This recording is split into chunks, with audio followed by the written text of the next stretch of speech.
Court does recall the case of the people of the state of Michigan versus Red. So counsel, state your appearances for the record. Good afternoon, Your Honor. Amy Rice on behalf of the people. James Thomas for the defendant. I don't know, Jody, on behalf of Mr. Radcliffe, Your Honor. All right. And we will continue on with the prelim. Are you ready to call your next witness? Your Honor, prior to calling the next witness, we just want to bring to the court's attention that it was brought to our attention that after the witnesses from this earlier today testified, they joined the room with the live stream. So we had asked for the witnesses to be sequestered. We didn't say we weren't going to potentially recall any of those witnesses, and if any new information came out and it was brought to our attention, they joined into courtroom B. And that's correct. The witnesses were excused. They were. So I told them that they were finished testifying and they could watch the testimony. And so what is defense's objection? Our understanding was that the court had asked them to all the alleged victims, the witnesses, to be separated from each other, to be. I did not order that. In fact, I specifically did not. I told you in chambers that was an impossibility. And on the record said that. And specifically indicated that I would be issuing my standard sequestration order, indicating that they should not, those that have testified should not be talking to anybody that has not yet testified. That is correct. So if I had ordered that they all be separate, there would have been no reason for me to say that second part. That is correct. But my understanding is that they were in the room with other family members of other alleged victims that were going to testify later today. And that's one of our concerns, is that they're sharing a space. These people already, as came out today, have a lot of connection with each other. So are you saying that somehow or another their testimony is going to be tainted? Because if you're making that call, you better be ready to back it up, or you better back down from it. One of the two right now, because otherwise I will hold an evidentiary hearing regarding each witness coming up here, and you better be able to substantiate it. So before something else comes out of your mouth, let me know which way you want it. Thank you, Your Honor. I was making the court aware of the fact that information was brought to our attention. We were under the impression that the court's order was that these witnesses would not communicate with each other in the sense of the testimony. All we're making clear on the record is that these witnesses joined a room full of other family, other members, families, and that's all we're making clear. And they were excused. So had we not had that room, had they just been out in the hallway, they would have been out there amongst them anyway.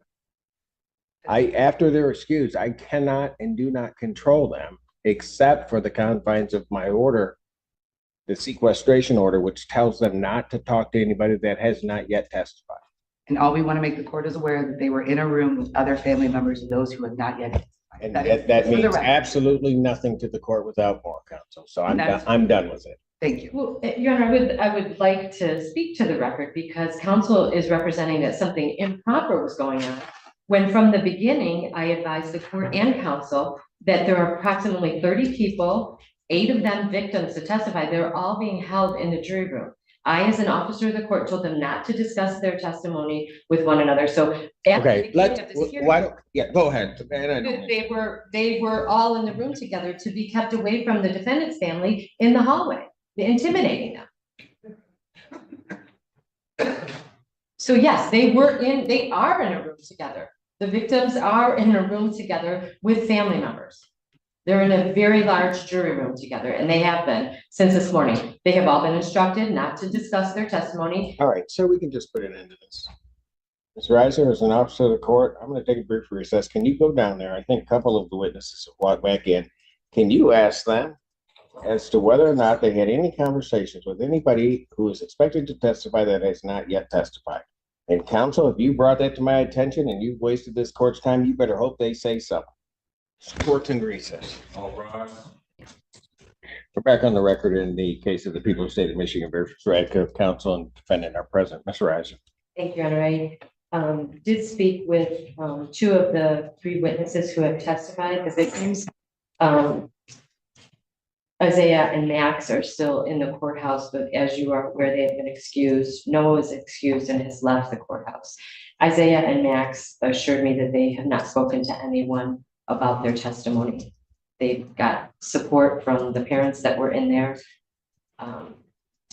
but they have not spoken about their testimony, and they are excused. So I did tell them they are free to come back into the courtroom to watch the remaining. Absolutely are. And just so that the record is also clear, because I went back and reminded of what was said so that we don't have an obfuscation of what has occurred today and what this court has done.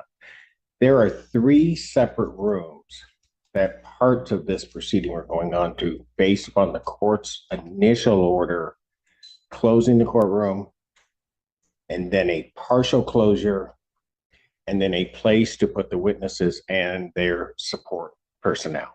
Those are 3 separate distinct areas. So that the record is clear, this is courtroom C. Proceedings have been conducted in my courtroom all day for all of the witnesses in the preliminary examination. In courtroom B, for the first witness, courtroom B was not open, could not be accessed by anyone. And the proceedings that were going on in here were sent nowhere. For the second and third witnesses, which was the partial closure, which the court had ruled on this morning, those individuals, that courtroom opened for the testimony of those witnesses. So while the courtroom itself was closed, except to 2 support people or a support person for the witness and for the defendant, being fair to the defendant, where he had the 2 people in the courtroom B, so that the press and others could see what was going on consistent with case law. That courtroom was open. These proceedings were broadcast into that courtroom. The jury assembly room, which there has been no broadcast to all day and has been absolutely segregated from any part of these proceedings, is where the witnesses and the support personnel, both from, I believe, victims advocates from the county prosecutor as well as MSP, have been sitting all day. So to the extent defense counsel has made any representation otherwise, it is not true. And in fact, the very fact that they went into courtroom B after their testimony, they could not have commingled with any of the witnesses yet to testify because they're all down all the way at the other end of the building in the jury assembly room. So next time you want to make an accusation, next time you want to make the court follow it, back it up. Otherwise, just be quiet. Call your next witness. So people would call Christopher. The court does call the case of the closed state of Michigan versus Caleb Ricardo Smith. Good afternoon, Your Honor. Raymond Cook for the people. Good afternoon, Judge Lawrence H. Margolis, on behalf of Mr. Smith, who is in custody. Yes, they're having him brought out now.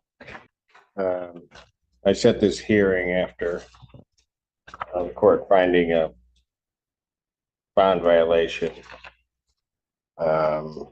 and had revoked the defendant's bond. I set this hearing giving an opportunity for reconsideration of that bond issue. Thank you, Judge.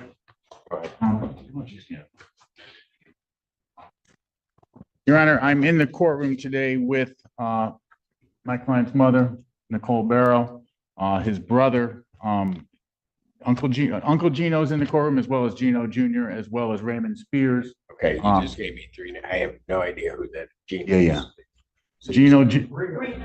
So Reno. And Raymond Spears is his old football coach. They're all here in support of young Mr. Smith.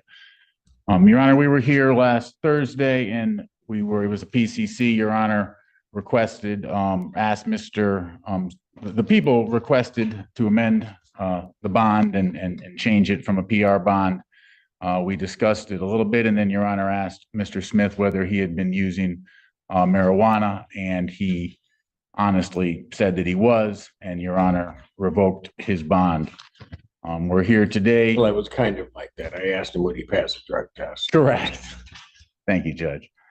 To remind the court, this is young Mr. Smith's first criminal charges lifetime.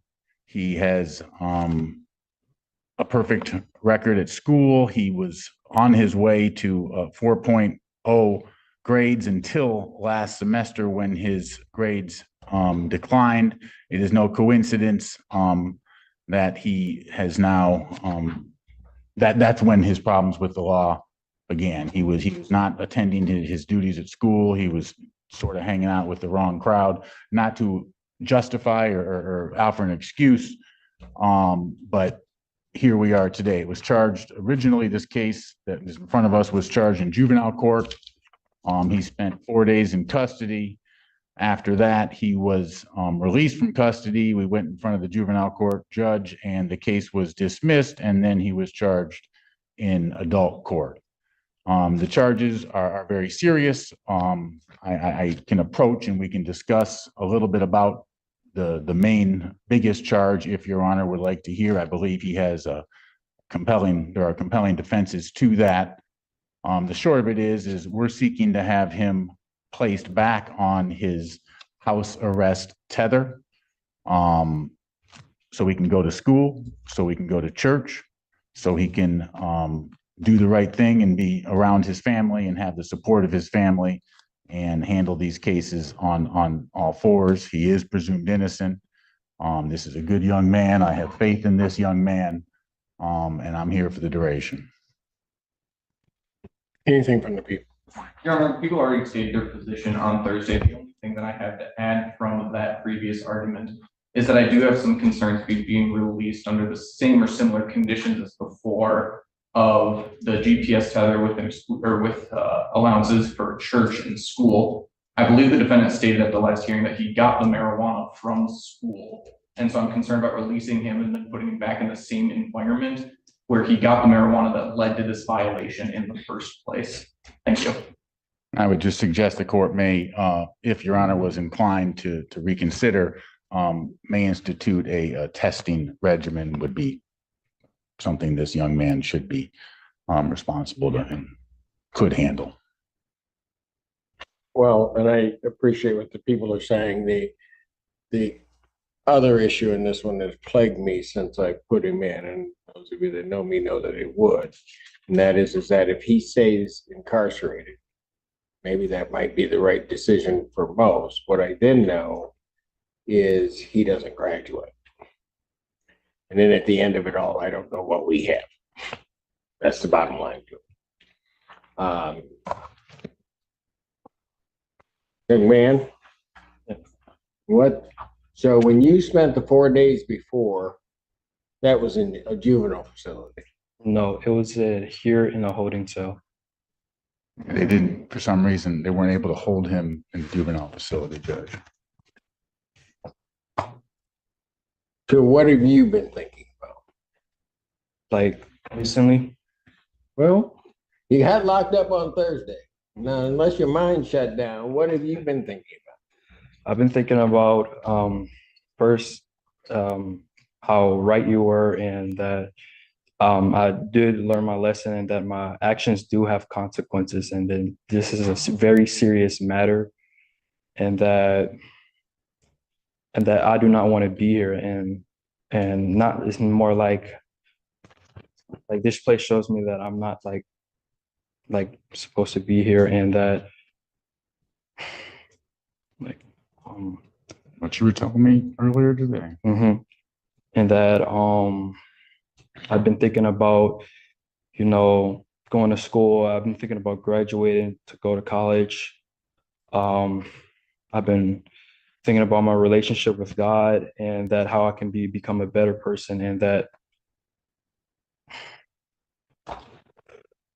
sorry, Your Honor. And pretty much like how I can improve myself as a better person. And that's what I've been practicing while I've been there. And so I can, when I'm out, I can become a better person, show you, not with just my words, but with my actions.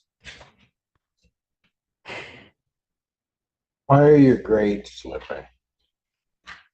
Well, Because see, here's the thing. If I were to reinstate your bond, put you back out there, problem's going to be is that if you're failing out of school, my major motivation for even giving you that opportunity isn't there. You're great. okay, yeah. Well, yeah. So, well, ever since I've been out, my grades has been improving. I have screenshots to prove that I have A pluses right now. My lowest grade right now is a C, I believe a C. In what? A C in 1 second, Your Honor. I'm trying to think. I have an A plus in accounting too. A C in a C in newspaper. It's a newspaper entertainment. I had a missing assignment that I haven't turned in.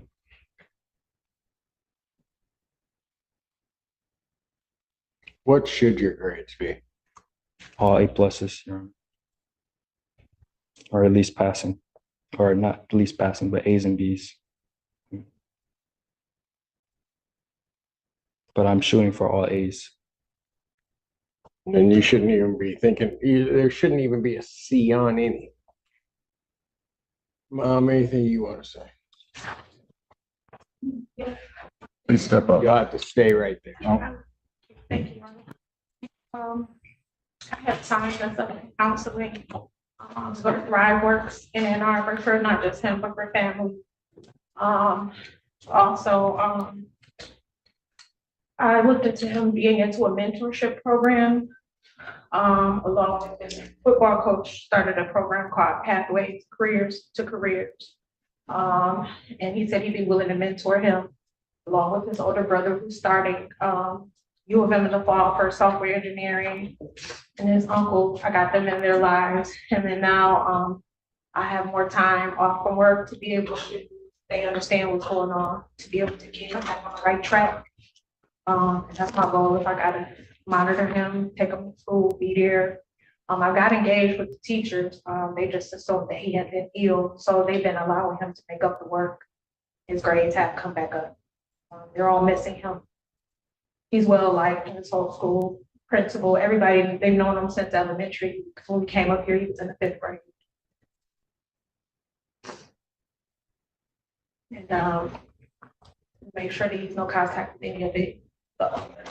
Kids that were grown. Pardon? Grown. And I make sure that he's no contact with them now. Taking his phone. He doesn't have it. Got a new number. And I actually have it linked to my iCloud, so I'm able to view all of his activities through my cell phone. You're hanging around a bunch of grown men. Maybe, Yes. right? Mhm. It was a mistake. So when you went to jail, did you feel grown? Because I can there's a whole lot of grown folks back there if that's what you want to be.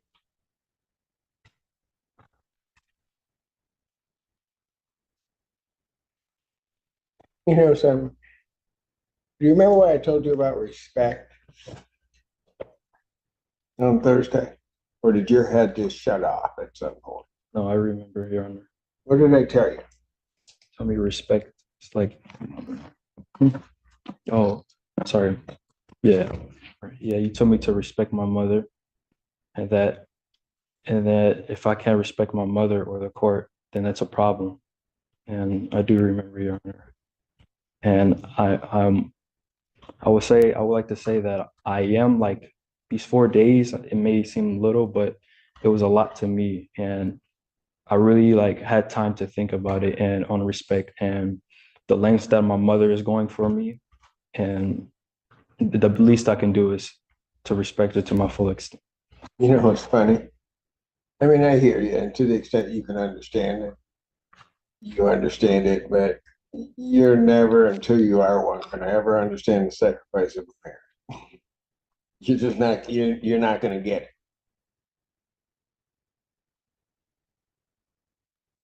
Because I don't know if you slept while you were there, but she probably hasn't slept the moment I put you back there. You didn't see. I mean, she knows they're serious charges, but you did not see your mother's reaction when I said, and I'll admit I was kind of yelling at you, that you're facing light.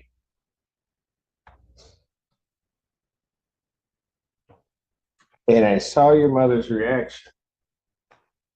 Because no matter what it is, no matter what's going on or anything, no matter how stupid you get, you're still her baby.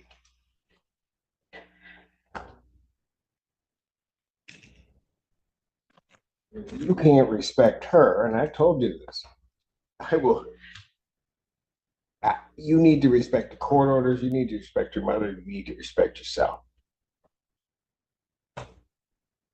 But I've been doing this a long time, and I figure somebody that can't respect their mother, probably shouldn't be out there walking around and doing anything.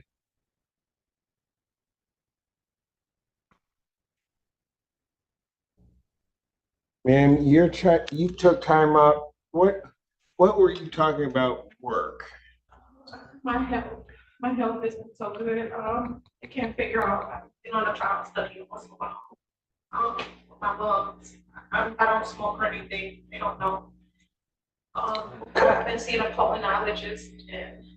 So you're just off. So right now you're off of work. Yes. He's not because of him, it's my health, before that. Yeah, but him doing what he's doing can't help. But he's been clear with me. I've never had any issues about it. So this is why it's a shocker. All a shock, all of us. We all are shocked. Your school on a 4-point schedule. Sorry, I don't understand. What's the highest grade point you can get? 4 or 5 or 4? I think 4.0. 4.0 is the highest you can get. It is over the objection of the people. I'm not going to put a cash component on it at this point.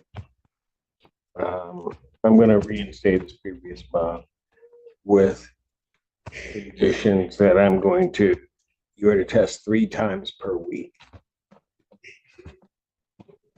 Anything show up in your system, young man, you're going back. I'm not having a bond here. I'm just going to revoke. You are also to work your way. I want to see a 3.5 grade point average or above.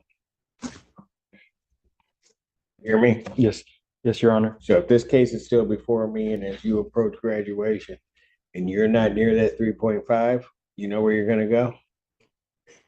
Right back. Because what that just tells me is you're not applying yourself. Is there anything you're unclear about?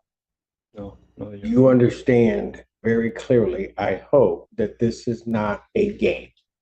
Yes, Your Honor, I understand. All right. To the extent you think it's a game, you don't want to play that with me. We clear?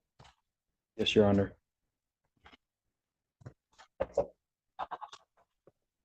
Probable cause conference, March 6th. Thank you, Judge. Thank you, folks. What we just witnessed in this courtroom is a powerful reminder that court isn't only about statutes and procedures, it's about credibility, accountability, and consequences. The first major moment in this hearing had nothing to do with the defendant at all. Instead, it revolved around witness sequestration and whether testimony had been compromised. Defense counsel raised concerns that previously excused witnesses had joined a live-streamed courtroom, potentially exposing themselves to testimony they were not supposed to hear. And this is where courtroom dynamics matter. The judge made it crystal clear. A sequestration order does not mean witnesses are placed in solitary confinement. It means they are ordered not to discuss testimony with those who haven't testified yet. Without concrete proof of violations, speculation alone isn't enough. The judge didn't just reject the accusation, he warned that raising it without evidence wastes the court's time and risks serious consequences.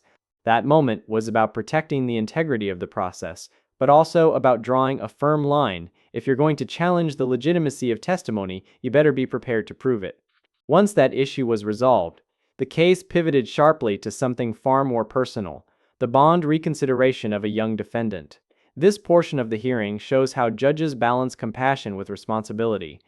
On one hand, the court acknowledged that this was the defendant's first encounter with the criminal justice system, and that he had strong family support, educational potential, and a future still very much in reach. On the other hand, the court could not ignore the bond violation itself, specifically marijuana use while under court supervision. Bond is not a punishment, it's a test of trust, and when that trust is violated, judges are required to reassess risk, not just to the public, but to the defendant's own future. The prosecutor raised a valid concern. Placing the defendant back into the same environment where the violation occurred could lead to repeat behavior.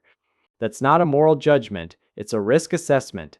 What makes this hearing stand out is the judge's candid conversation with the defendant. This wasn't a lecture, it was a reality check. The court pressed him on grades, discipline, respect, and personal responsibility. Education wasn't treated as optional. In fact, the judge made academic performance a condition of freedom, setting a clear benchmark, a 3.5 GPA or better. That's not symbolic, it's enforceable. Miss it, and incarceration becomes the consequence.